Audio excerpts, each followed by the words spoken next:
What's going on YouTube? This is Max coming back at you once again with another video. This time I have some great news. Yamaha just released firmware update 1.65 for the RX A4A, A6A, and A8A. And this is for the 4K 120 pass-through. Now if you like this type of content, if you could do me a favor by hitting that subscribe button and that like button, I greatly appreciate it. Without further ado, let's go ahead and dive in. It's about time. Yamaha has finally released the update for the 4K 120 AK60 pass-through, which is one of the best news ever. Now, if you didn't update your receiver, this receiver will go from the version 1.59 to the 1.65. And in the details, it would show that you will get 4K 120 AB, AK60 AB, and HDR10 Plus for A4A, A6A, and A8A. So this is really good news for everyone. But I do want to let people know and let people be aware that even though we had the 4K 120 pass-through, AK60 pass-through, and the HDR10 Plus, we still are missing some key pieces to it. One, and I think this is one of the biggest, is VRR. Now, if you don't know what VRR stands for, VRR is variable refresh rate. VRR will reduce or eliminate lag, jitter, and frame rate tearing for more fluid and better detailed gameplay. So VRR is very important for people who play games on their PC, Xbox Series X, and guess what? Even the PS5 now, because PS5 just released a firmware update for VRR. Now, before I go into more detail about VRR, if you look at my screen, how the setup for the 8K or 4K 120 pass-through or AK60 pass-through, you first have to go to HDMI video format and toggle between the 4K mode 1 to 8K mode for the HDMI inputs. So you can see right here that I've been switching from my HDMI inputs, and you can see on the right hand part of the screen what signal it will accept. Now the TV that I'm currently using at this time of recording is the Samsung S95B. So I went ahead and turned on my Xbox Series X, and I have the HDMI that's coming from the Xbox Series X into the RX A8A receiver.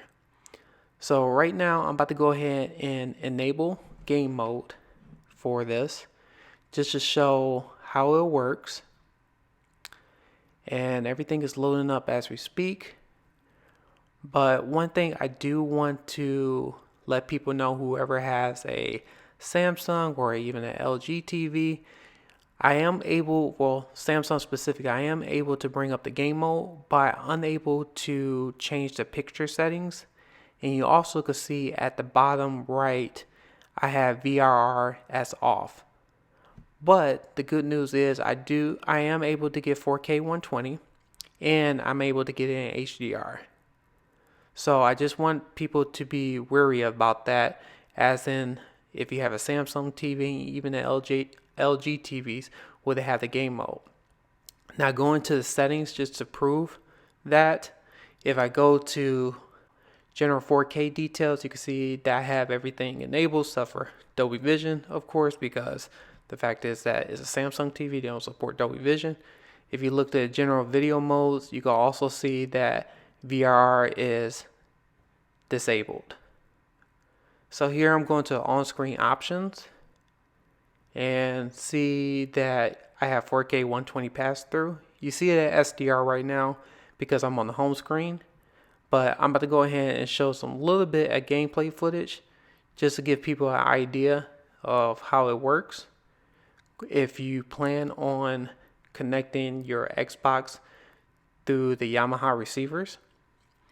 So I'm just going through the settings just to show everyone how it looks, to prove that 4K 120 works as expected on the Xbox Series X. So now I'm about to go ahead and show a little bit of gameplay. So the first game that I'm going to go ahead and test is Destiny 2. And I will be playing the Crucible if anyone is curious. And this will show that if the 4K 120 is actually working. So I'm about to go ahead and skip some certain parts while this game load. But now I'm just going to pull up the game bar for the Samsung S95B. You can see here that I have the receiver as the RX-A8A. However, I'm unable to play with the picture settings on the game bar mode on the Samsung. So I believe this is because of Yamaha receiver, but I'm not sure. It could be a Samsung issue. So I'm not quite sure of that, but I just want to give people a FYI.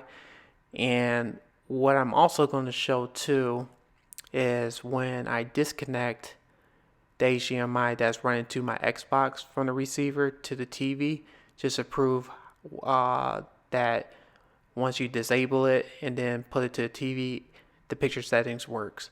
But right here you can see that we have HDR10 at 4K 120 pass through, which is great.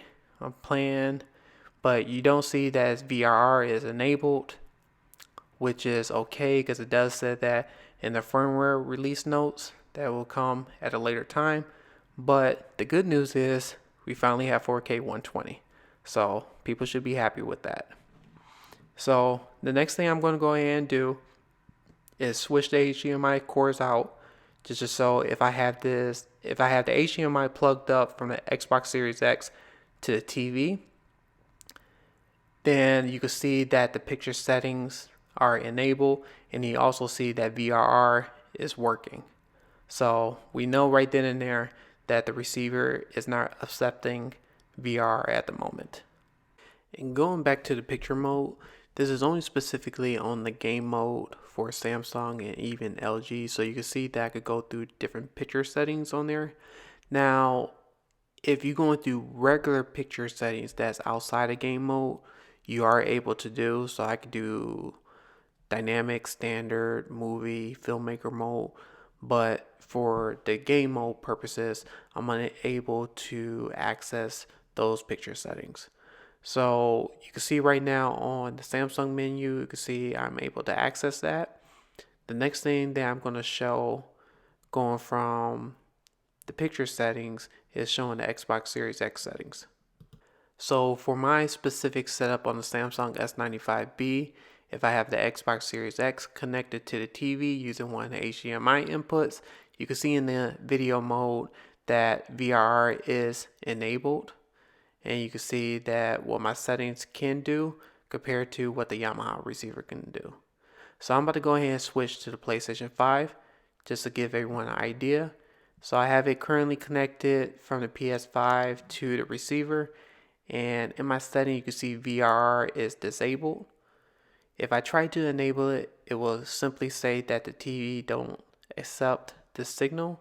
So this is coming from, once again, the PS5 through the receiver. So I'm about to go ahead and go through the menu, show right now. So with the PS5 menu, you can see 4K 60, but I'm about to go ahead and play a little bit of Spider-Man Miles Morales. It did came out with a firmware update where you could do 4K 120. So just to prove that, you can see 4K 120 through the receiver, and so that works just fine.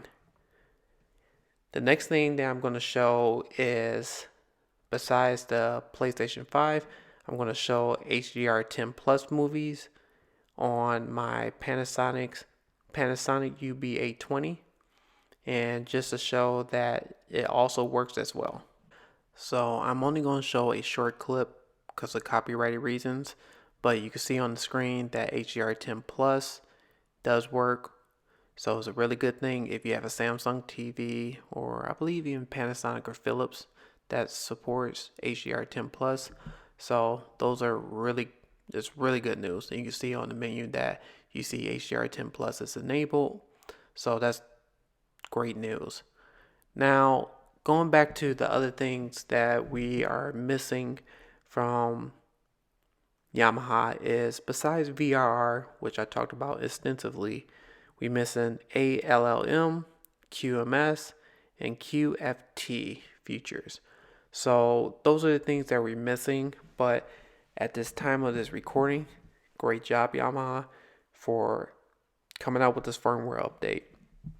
Next thing I think people will be a little bit pleased and happy to know about, the audio sync issue when you're switching from Dolby Atmos or even DTS.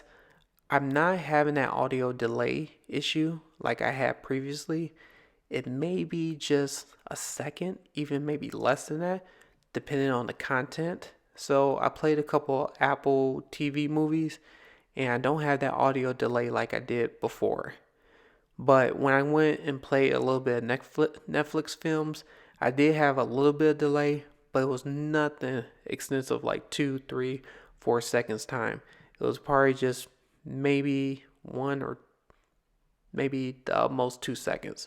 So right now I switched to HBO Max, playing the Batman, no audio delay issues whatsoever, which is a great thing. So I just want to give people just a heads up that Yamaha is listening, which is a great thing.